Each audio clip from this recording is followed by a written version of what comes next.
Hello, it's your favorite sports Unc here. Don't forget to hit that subscribe button to join the fastest growing community on YouTube. Remember, Nightcap doesn't happen without you. So please subscribe or you're going to make Ocho cry.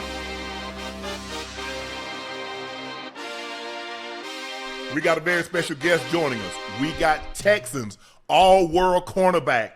Man, he had an unbelievable one-handed interception that really started to come back. They came back from 19 down in the fourth quarter to win the ball game against the Jacksonville Jaguars, a division opponent. Here he is, a Pro Bowler, All-Pro, 3 picks this season, including one against Trevor Lawrence. Here he is, Derek Stingley Jr. Sting, what's going on, bro? Not much, man. Happy to be here. What's man, up, thank you for joining us, man. We really, really appreciate it. Go ahead, Ocho. What's good? What's up? You good? I'm always good. Yeah. Okay. I like that energy. I see you in the off season. Oh, then. Yeah. You gotta run it. We gotta run it. Bro, watching you play, and I think the thing is about any great corner, the one thing that they all have is patience. Mm-hmm. They ain't really biting that first move. Cause look, bro, all that head stuff. Let me ask you a question. What are you looking at? You looking at his breastplate? You looking at his hips? Because all this head doing all this and all that right there, and these hips still coming straight at me. So what when you lock in and you're playing press coverage, what are you watching? I'm looking more at the mid thigh, the back leg. Okay. To I start low, so then when your eyes go up a little bit, I end up around the hips and try to stay in that range right there. So yeah. How did you learn to be patient? Because a lot of times, these receivers are really good at route running, getting in and out of breaks. And I think the thing is that you can't be overreactive, always biting the first move. Now, sometimes they really are running a go. And sometimes they're going to run, they trying to run you off and do this comeback or do this dig or do this over route. So how are you playing? I mean, obviously you study tape. You see formation. You're like, okay, you think y'all slick. Y'all think y'all got a 3-by-1. You think you going to fool me with this split. Man, get out of here. Yeah, I mean, it's really because, I'm also fast. No, I feel like people don't think that I'm fast, but they don't think you fast, yeah, huh? But I can run with pretty much anybody. So knowing that in my mind, you're not going to run away from me. So I can play low hip most of the time. And we get down the field, the quarterback, all quarterbacks don't throw accurate, deep passes. So, I can look back at a certain time knowing that the ball sometimes will be underthrown or inside or something like that. Then it's just going to make a play off of that.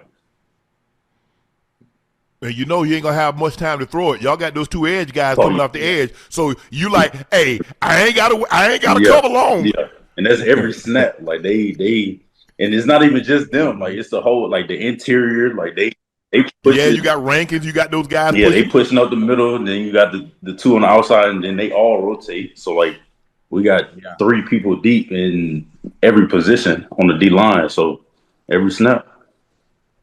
Mm-hmm. But you one of the few. Obviously, I'm an enthusiast when it comes to some of the better DBs, just DB play in general. And being able to watch y'all and study a game and study how you guys play. You have tremendous patience. Similar to like Darrelle Revis in a sense. You're very good in bump and run. Watching film, you can tell you watch film a lot and you understand the tendencies and what's coming and what's not. And your ball skills are second to none.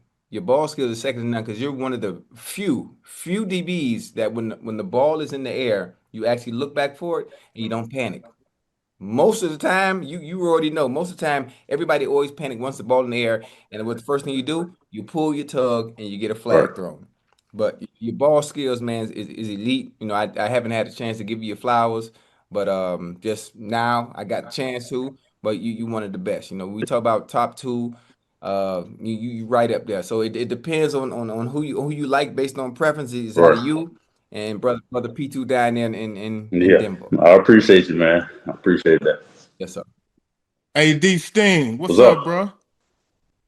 Hey, tell me something. What have you learned from your father, your grandfather, coaching and mentorship? As you came into this league, what have they taught you kind of growing up? Well, my dad, so he coached in the Arena Football League for a long time. He played in the arena.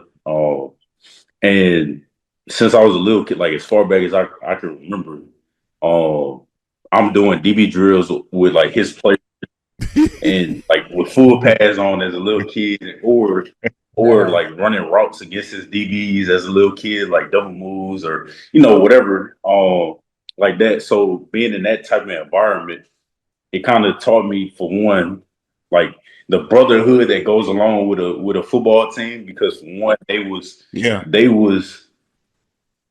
I guess you could say like they was those older figures that I saw as like superstars. Like it was just like a family environment.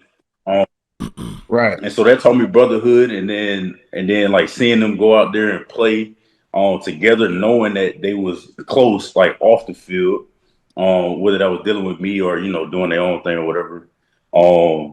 And then from my dad, like then adding on to that, like my dad, he taught me how to deal with like energy levels on the field. So Ochocinco, big talker.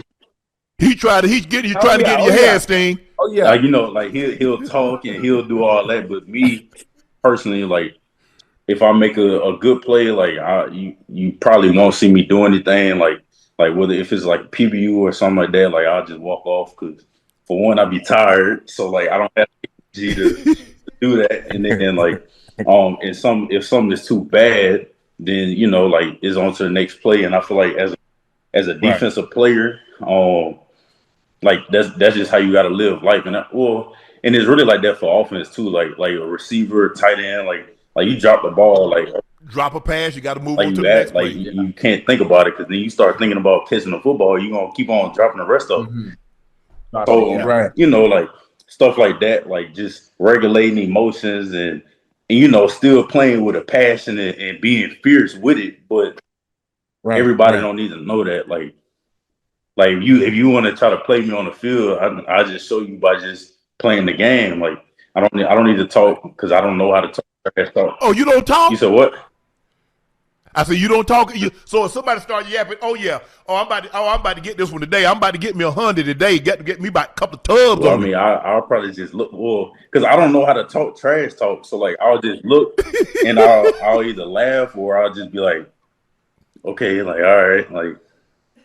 Hey, Unc and Joe, I'm gonna get it out of him. Oh yeah, hey, I'm gonna get it out of him. I'm walking by just like this here, Ocho. Hey, he like, man, what you doing? So you about to smell the deodorant. Touchdown, man. That's what I'm doing. That's what I'm doing. Don't worry about it. Hey, D Sting telling y'all, look, that's gonna motivate him. He ain't gotta say nothing, but he gonna be like, okay, right, like it's a quiet confidence, bro. I already like know. It's not. It doesn't matter who it is. Like Ocho said, like I know you say that you'll be able to get me to talk on the field, but I honestly would look at you crazy, and you gonna be like, what? Like, is something wrong with him? Like why is he not talking? Nah. I'm gonna give you that work. I'm not gonna talk on the field. I'm gonna talk during the play. I'm gonna talk during the route. Like I'm different, Sting. Like I'm different. Gotta let him know, Ocho. We gotta let you know, Sting. Hey, the whole time we got 2 quiet dudes versus 2 talkers. Sting, that first down, Sting. That first down on you. First down. hey, Sting. Hey, Unc. You know what they hit me with? Hey, every time I catch a ball, let me hit him with their own thing. Yeah. Yeah. But I don't. Hey, Ocho. That don't affect. I don't do that, so that don't affect me. No. Yeah, you're right. That's what I'm saying. Like you don't. My mind is like this is a steel, like just I don't know, cage or whatever. Like but I tell you what y'all do. You when you got the interception, y'all ran to the end zone. So I get me a touchdown. I'm calling on my teammates. Come on, let's go to the end zone. Let go, Ocho. Let go. Look, Hey Sting, Sting, you know who Sting remind me of too, Unc? And that's the way he carry himself. And he's always even keeled, no matter what. It's really hard to get him out of character. Andre Johnson. Yeah, like, exactly the same. Don't talk. Yeah, much. Dre don't say nothing. No, he at all. Sting, let me ask you a question. Who do you kind of pattern your game after? Because I mean, like you kind of built like Revis, but I mean, there's Charles Woodson, there's Rod Woodson, there's Time, there's Revis, there's Darryl Green, there's Aeneas Williams. There have been a lot of great corners. Like, so did you study film when you watch it? Like, okay, this is the direction I'm going in, and I think this is what I'm going to be at in college. This is what I'm going to be at the next level. Who do you kind of pattern your game after? Is there any similarities that you see between yourself and anybody that I mentioned? Maybe somebody I didn't. Yeah, nobody that you mentioned, but it's always been Champ Bailey for me. Okay. He's always he get the ball, he's locked down, he's interchangeable. If he need to go play somewhere else, like in a different position, he can do it. Like just because he know the defenses or know football. Yeah. He just always been, and he wore number 24 like that. Yeah, he's always been the person. That's the guy. So you like because I measure corners, and then this is not a knock on the corners that don't, but I like to see you get frequent flyer miles. I like to see you travel. I mean, if you got a bad dude and he normally he's the X, I'm going there. If he the Z, I'm following there. If he in the slot, I'm gonna follow him there. If he in the backfield, I'm lining up like a linebacker. Wherever you go, just know I'm gonna be there. Yeah. I mean, and that's a part of it. Like that's a mindset. Like I just want to cover the best. Like if you're allowed to do it, you're allowed to do it. If you're not allowed to do it, then the people that aren't allowed to do it, I guarantee they wish that they can do it. Like so that's something that you can't knock somebody for. I don't. No. Some people just like they got their defenses, and you play left, he play right, whatever the case, and that's how it was with Revis and Crow. Normally, Revis and Crow, Crow stayed on one side, Revis stayed on the other side, and so wherever you went, Sherman and when they were in Seattle, he was on one side, and Brandon Browner was on the other side. So let me ask you a question. You got the big contract, and you know what comes along with big contracts. Even more expectations. You've gone to the Pro Bowl. You've been an All-Pro. What are the expectations that Sting puts on himself? Damn the outside pressure. What you put on yourself? Well, really on myself, like it's more about like technique. Like it's sometimes like we kind of mentioned earlier, patience. We was talking about patience, right? So sometimes, and then you also said like kind of falling for the first move or wanting to react to the first move. Like yes, like people know I'm a patient defensive back at the line of scrimmage, so I'll get harder moves like first steps, thinking that okay, they're going like it's just a game within a game. So I'm hard on myself, like trying to make sure that I'm sticking true to who I am and controlling the game myself, not being reactive, but like controlling the game. And then another thing is like, I got all the picks, the ball skills, whatever with the woo, but like I've said this before, like last year I had however many I had, like interceptions, I could have had double that. Same thing for right now. Like, I got however many I have right now, I should have double that. Like, and those are the type of things that bug me because I know my pops is sitting in the stand somewhere, just like mad at me, like frowning or something, and I can feel him like just being mad at me. So, but I'm also mad too. So, like those are the main things for me because like I know how to catch a football. So like, why am I not catching the pass on this or that, or why is this person getting like an inch of separation when they're not supposed to, like like stuff like that, like normal. I mean, I feel like that's normal, like football stuff, like whatever. Let me ask you this: do you think we're going to see somebody, Dick Night Train Lane, his rookie season, he had 14 picks. I think in 1980, Lester Hayes had 13 picks. And we haven't seen anybody. We've seen a 10. We just saw Diggs had 11. Trayvon, he had 10. And we've seen a lot of 10. Champ Bailey one year had 10. But we really haven't seen somebody get that 12, 13 to really challenge that 14. We do have an extra game now. And I think Train got his. They have having 12 games, if I'm not mistaken. Could have been. I think it was 12 games. Night Train? Who? Diggs? Diggs had 11. Do you think we'll see somebody ever get 15 picks in a season? 15? I mean, you could. You got to break the record. Like, let's say, what's his name? Some Hall. He played for Washington for. D'Angelo? Yeah. He had 4 in one game. So like, I feel like if somebody, or this was either last year or 2 years ago, Darius Slay going against Justin Jefferson. And I think he had 2 I think he had 2, but he could have had like 6 that game. So like those type of games where you just catch all the ones you're supposed to catch. Yeah, you got to catch all the and balls. then Right. just play like your normal game, like you get one every now and then or whatever. Then I think it's possible. But if you don't, I think it's gonna probably come from it's probably gonna come from a safety, somebody that's roaming. yeah, But you're right, because normally they target it, but once he start catching them, they start going away from him. yeah, but you know, You That's got what I'm if saying. you covering the best receiver, like they got to throw him the ball. Like oh, they gonna feed him they, now. But then they gonna start stacking him, start running you off picks and everything, and doing all that other stuff, trying to run a bunch of shallow cross. Then they gonna whip you. They gonna start him in hard, do Zorro, do everything to try to get you off his tail. still opportunities though, like regardless. And they gonna be there now. Regardless of whether they try to hide the receiver or not, like if you're on them, you're on them. So that's the opportunity right there. Right now, look, we know there only takes 7 teams to the playoffs. Right now, you guys are 4-5, and you're third in your own division. You lost a couple of games that you're looking at. I mean, I'm sure that when you went back and watched the film, like, that team shouldn't have beat us. That team should not have beat us. What are you guys going to do? You're 4-5 with 8 games to play. What do you guys need to do to position yourselves to make sure if you're not challenging for the division, you get one of those remaining 3 playoff spots? Well, I mean, going into every week, you wash away the week before, and you don't look past the week that you're on. But one of the things that my position coach Dino, he always say just do your job, take care of what you gotta take care of, and then like don't go out there chasing plays, don't go out there like just doing your own thing, like just do what you're supposed to do, and then if everybody do that, then the result will be what you would want it to be.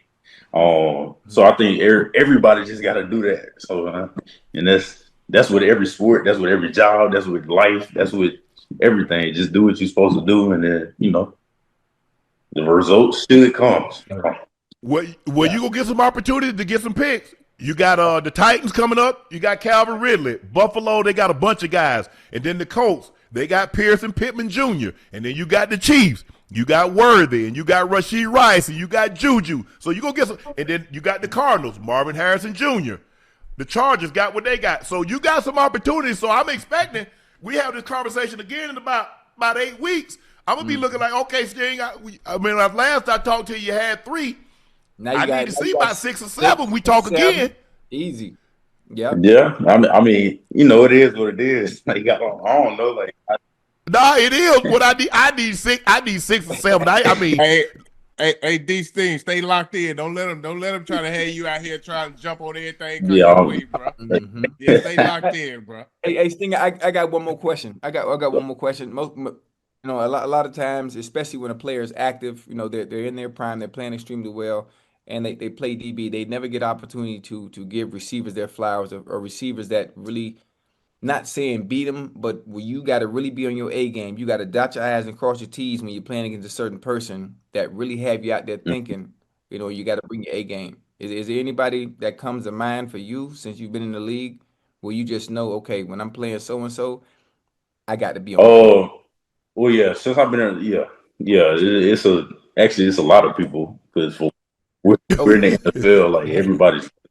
Right. But I've always said Garrett Wilson with the Jets, like I remember the first time I went against him, we was at some high school camp. It was an opening or something like that. Ryan Clark was actually my coach.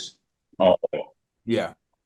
Garrett, he ran like a slant route or whatever with the hoop, and I'm playing like a deep third or something, and the ball is thrown so high, and I'm like 20 yards behind, or like 15, 20 yards behind him.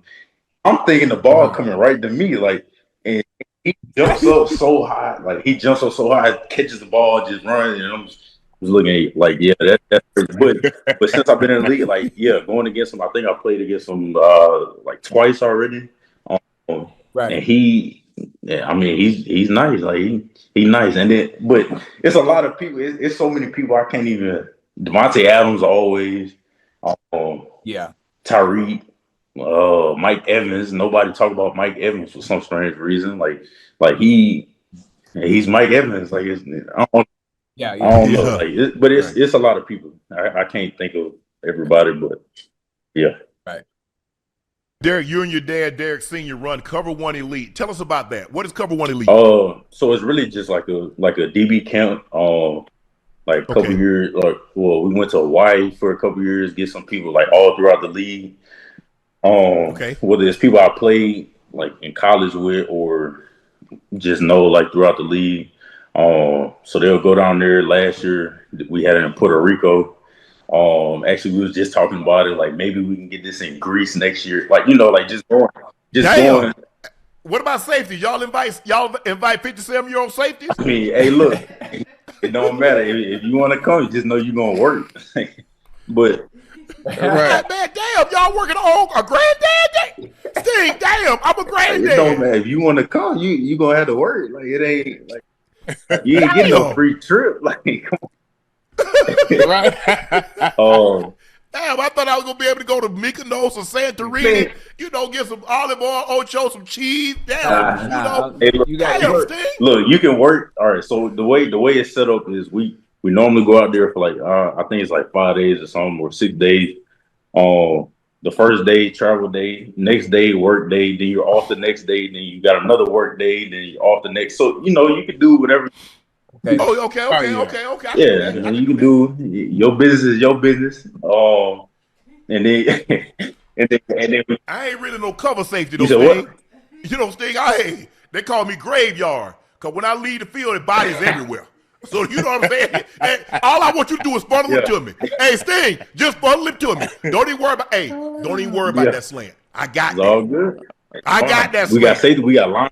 I'll put that soup bone upside his head. We bring like 4 linebackers or 2 to 4 linebackers, safeties, like it's everybody. So come on. I like that. That's what's up. Then you got look. You was on that 2019 national championship team. That great team, probably the greatest team, one of the greatest teams ever assembled in college. Arguably one of the greatest. You can make a case it's the greatest offensive team. But what you guys were able to do, Joe Burrow was the quarterback, and Jetta and Chase and Marshall and Thad Moss and Clyde Edwards-Helaire and all those great offensive linemen, the DBs like yourself. They fired Brian Kelly. How do you guys get back to something similar to that, where LSU, that alums and everybody in boosters are proud to show up to Death Valley and know we cutting somebody's ass tonight? Well, honestly, I mean, it really just come down to whoever they bring in, it doesn't matter who they bring in. Like, as long as the players, like, they really buy into being at LSU, like, you can go to a certain school, you can be from here and be from there, but once you get to where you're at, like, you got to know what the goal is in mind. Like yeah, you're at this university, yeah, you're doing all this and that, but the goal should be to get to the next level. So once everybody get in the tune with that, like, and really break down, like, how can we be great, like, that's what it's gonna take. So I don't think it matters like who it is or what it takes I'm just saying from the coach's standpoint, like, that doesn't matter. Like, it's the players buying into themselves first, and then the coach, like, just kind of adding on to that. Because you got great facilities, tremendous fan base, stadium is electric. Death Valley at night, there's nothing like playing in Death Valley at night. Man, that's Derek Stingley Jr., the great all-pro cornerback from the Houston, Texas. D. Sting, thanks for some time tonight, man. Appreciate that. Continued success. Stay healthy. Look, when we talk to you in January, I'm going to be looking at the stats because I know you got 3 now. I'm like, okay, hey, Ocho, we got to call him back up. He done got 7. Yeah. Oh, yeah. I appreciate y'all, though, man. We don't appreciate you, man. Congratulations on all the success. Continued success. We'll see you down the road, bro. All right, bro. All right, bro. Derek Stingley Jr., ladies and gentlemen.